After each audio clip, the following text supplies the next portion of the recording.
अब जैसे इस दास ने आपसे प्रार्थना की बार बार कि भाई आज हम इस गलत परंपराओं को भी ठीक करना चाहते हैं, इसमें इस दास का सहयोग दो। भक्ति तो हम करेंगे ही करेंगे। कौन कौन सी परंपराएं हैं, जैसे अभी एक तो रक्षाबंधन,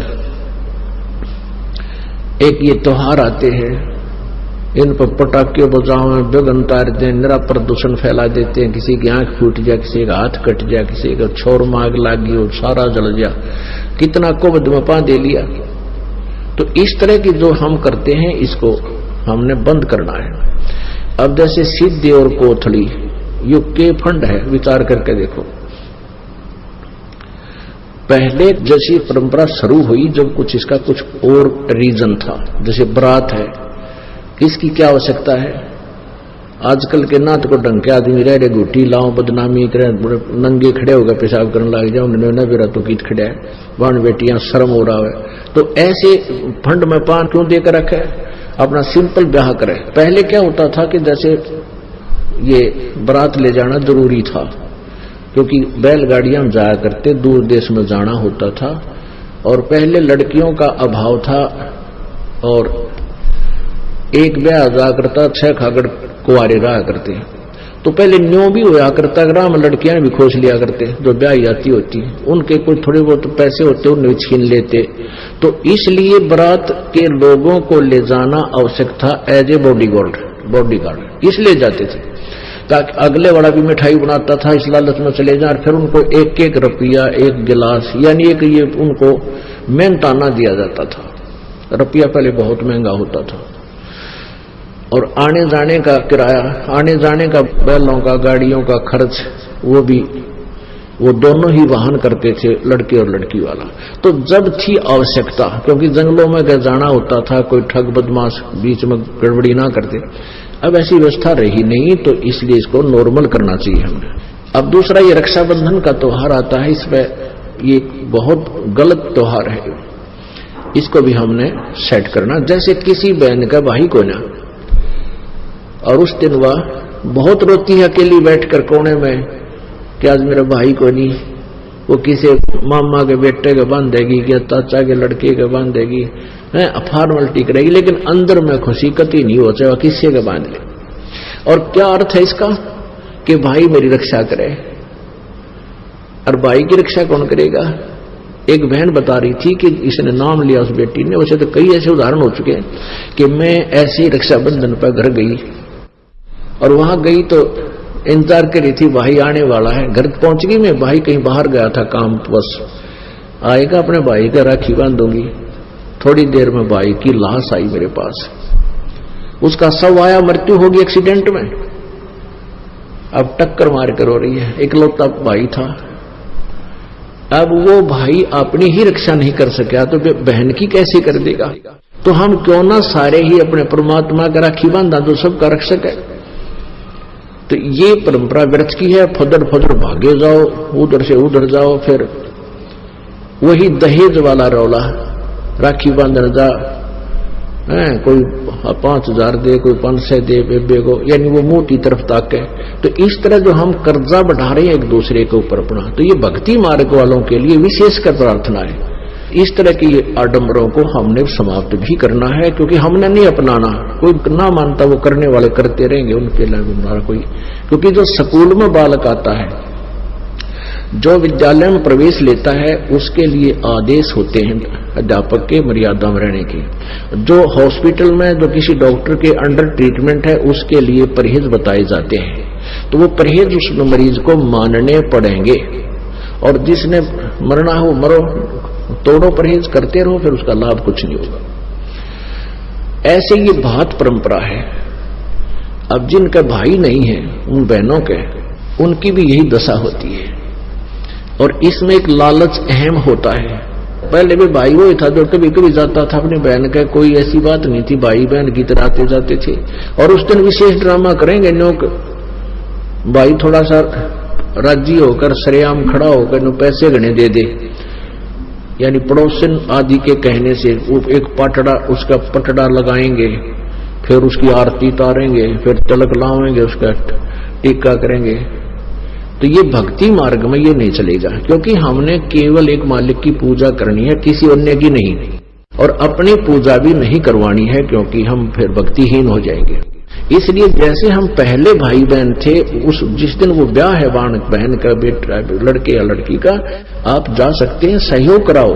कई दिन पहले चले जाओ, अगर टाइम है तेरे पास तो 1-2 दिन पहले जाओ, बहन का सारा काम करवाओ, आगे लाकर मदद करवाओ। और मान लीजिए कोई पैसे की आवश्यकता है तो बहन को पैसा दो, 10-20 हजार की आवश्यकता उसको दे दो, एज ए लोन दो, क्योंकि उस पर कर्जा ना बनेगा। फिर बहन धीरे धीरे उस पैसे को, मान ले जिसके पास ब्याह के पैसे नहीं है, ऐसे मदद करनी चाहिए हमें। और आप जी से बार बार प्रार्थना करते हैं, क्योंकि इस दास को एक सबसे बड़ी समस्या ये आ रही है कि हम इतना लंबा चौड़ा कोर्स है, यो 1 साल में भी पूरा नहीं होता, जो सत्संग विचार दास सुनाता। तो इसमें बीच बीच में सदग्रंथों के जो बड़े प्रकरण आ जाते हैं, तो इस तरह की जो ज्ञान है, जो छोटी मोटी जो ये परंपराओं के बारे में जानकारी बार बार नहीं दे पाता। तो इस तरह आप जी का फर्ज बनता है एक दूसरे को समझाएं, भाई ऐसे ऐसे कहानी है और हमने इससे वापस हटना है। तो कहने का भाव यह कि हमने ब्याज भी नहीं लेना किसी से, वो काफर जो ऋण हत्या रखे, तो ब्याज हमने नहीं लेना किसी से। और मान लीजिए आपने आवश्यकता पड़ती है तो आप ब्याज दे सकते हैं, क्योंकि जब तक समाज में पूरा सुधार नहीं आएगा तब तक आपको आवश्यकता पड़ सकती है। आप कबीर साहब कहते हैं, कबीर आप ठगाइए और न ठगिए कोई, आप ठगाएं सुख होता है और ठगे दुख है। अगर आप किसी से ब्याज के पैसे लोगे आपको हानि होगी, क्योंकि आप अंडर ट्रीटमेंट है। ये वचन है गुरु जी का, क्योंकि गुरु मर्यादा में गुरु वचन बहुत आवश्यक होता मानना। आपने ब्याज नहीं लेना, आप मदद करना चाहते हो किसी गरीब की, आप वैसे करो, फ्री दे दो कि भाई तेरे पर मेरे पैसे दे देना, और ये एज ए लोन में वैसे दे रहा हूं। मदद करनी चाहिए, ये नहीं सोचना कि ये लालच में तो हम दे देते थे ब्याज पे, आप किसी की मदद नहीं करें, अवश्य करना। आपके पैसे नहीं मर सकते, ये गारंटी देता है दास, चाहे 10 दिन आगे पाछा होंगे। और परमात्मा भी आपका प्रसन्न रहेगा, आपकी मौज कर देगा, आपको इतना संतोष देगा भगवान, क्योंकि परमात्मा जो प्रसन्न हो जाता है इतनी बरकत कर देता है घर में, आप सोच भी नहीं सकते कहां से आ रहा है ये पैसा, कैसे बरकत हो रही है। इसलिए भगवान की तलाश किया करते। और ये तो अच्छे हथकंडे अपना कर हम धनी होना चाहो, उन्हें तो दुनिया लाग रही है फिर, और कोई धनी हुआ दिखता ना। और इससे आप इतने धनी हो जाओगे आप सोच भी नहीं सकते। तो इस प्रकार हमने इन त्रुटियों से भी बचना है। प्रसंग जो चल रहा है उसी पर आते हैं। अब हम देखा करते थे जब दास गांव गांव में जाकर के पाठ किया करते 3 दिन, पहले दिन चले जाते थे, अगले दिन प्रकाश करते थे, और तीसरे दिन चौथे दिन हम वापस चल पड़ते थे दोपहर को भोग लगा के। तो हमने कई इतने पाठ रखे गए हमारे पास कि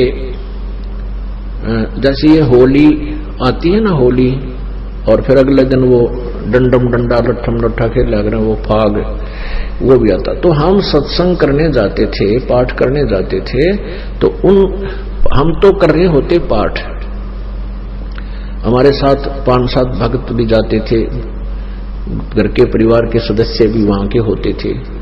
तो बाकी देखा करते, हम तो अपने दरवाजा बंद करके बैठ जाते अंदर कमरे में, बाहर नहीं निकलते थे। और बाहर देखा है उद मस्त आ रहे हैं, देर रंग पर रंगे रहे, किसी का मुंह का गुलेला, बांदर कैसे मुंह करे, अंडा सारे लाल लाल, कोई गारा में पड़ा है, कोई कीचड़ में, कोई दारू में दूर, इतनी बिरानमटी। आराम बैठ कर भजन करें, परमात्मा के गुणगान करा। तो उस दौरान जो इस तरह की ये परंपरा चल रही है, अन्य लोग नहीं मान रहे हैं, वो करते रहेंगे, लेकिन आप जी उससे बचो, अपने बच्चों को भी बचावे। उसमें से सारी को बद सीखता है इंसान। तो इस प्रकार हमने इन परंपराओं से बचना है। ना कोई पटाखे ये बजाते हैं ना, पटाखे बम वगैरह, ये बिल्कुल नहीं बजाने, बच्चों को मना कर देना, गुरुजी का आदेश है, हमारा नाम खंड हो जाएगा।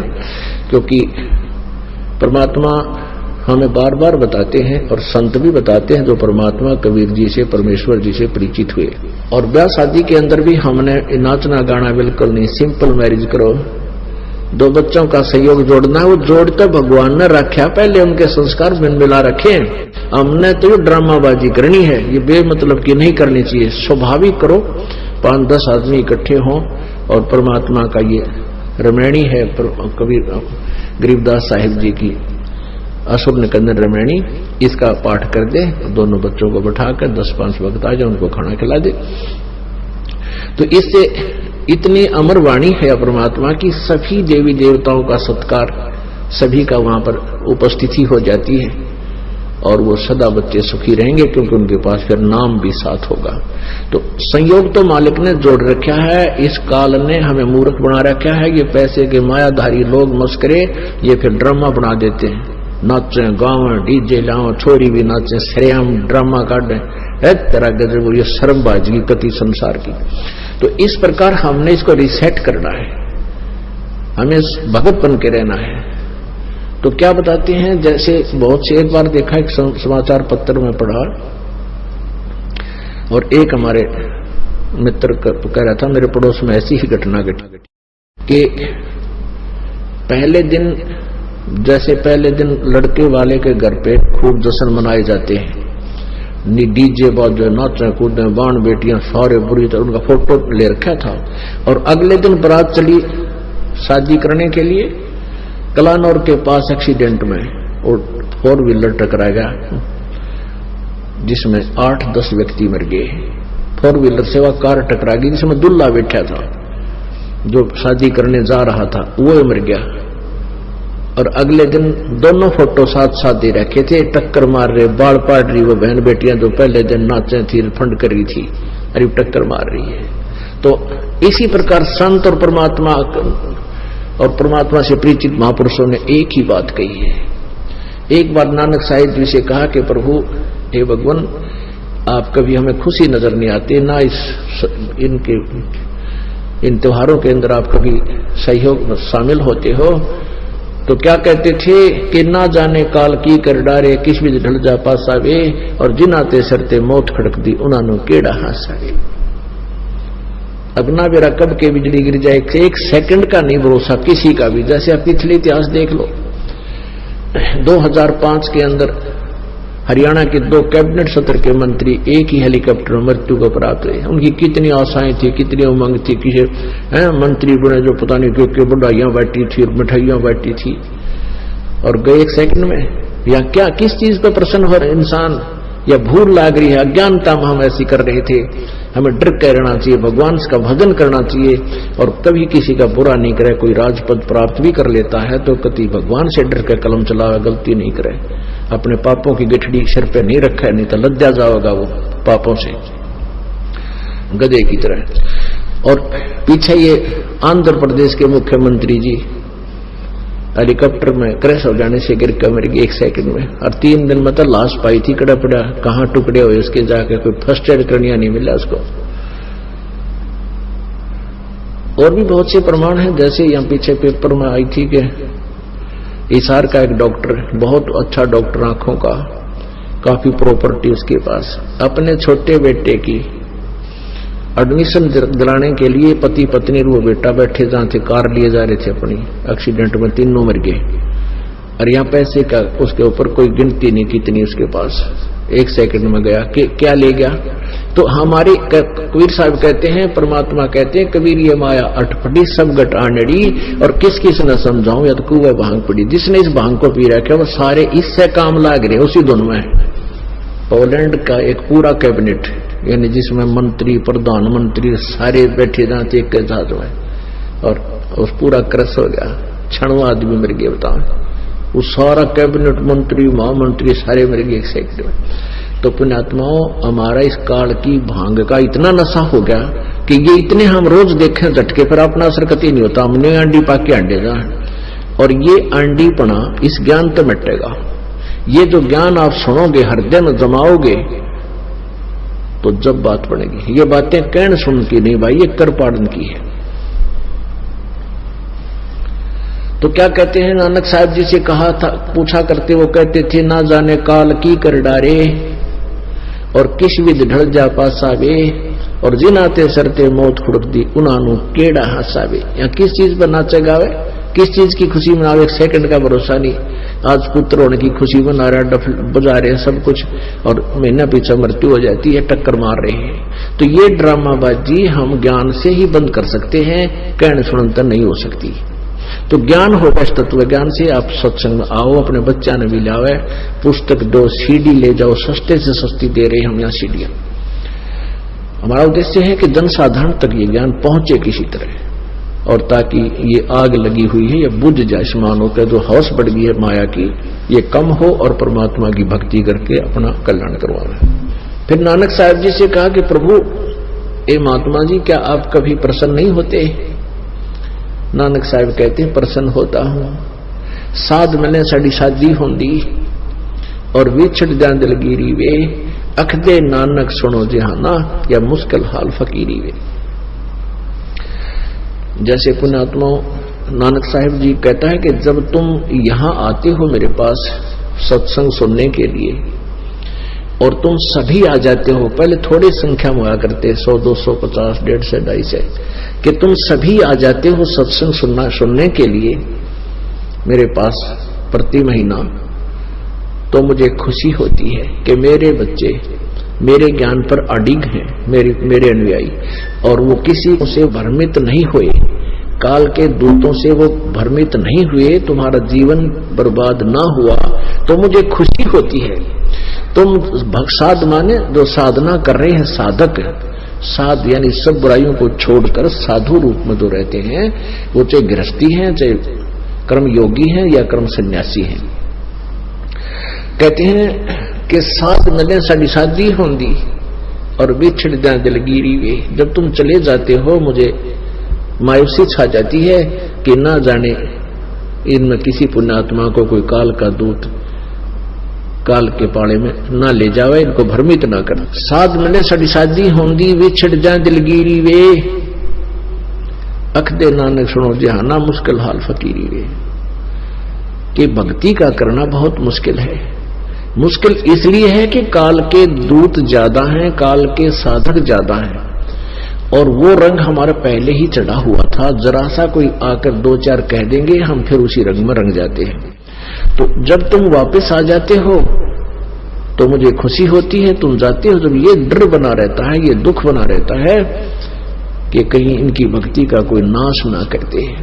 तो पुण्यात्मा यहां इस लोक में यदि कोई खुशी है तो भक्ति करने वाले को खुशी हो सकती है, क्योंकि उस पर आने वाली ये काल के अटैक आपदाएं नहीं आएंगी, उसके ऊपर ऐसी झटके नहीं आएंगे जो पूरी मर्यादा में रहेगा, उसके ऊपर ऐसी दुर्घटनाएं उसकी नहीं हो सकती है, गारंटीड बात समझना। कहते हैं संत शरण में आने से आई टले बला, और जब मस्तक में सूड़ी होवा काटे में टल जा।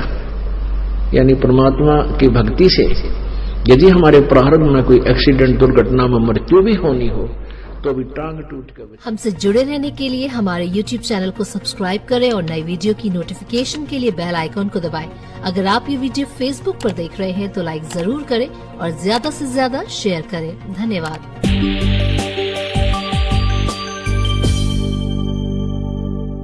हमसे जुड़े रहने के लिए हमारे YouTube चैनल को सब्सक्राइब करें और नई वीडियो की नोटिफिकेशन के लिए बेल आइकॉन को दबाएं।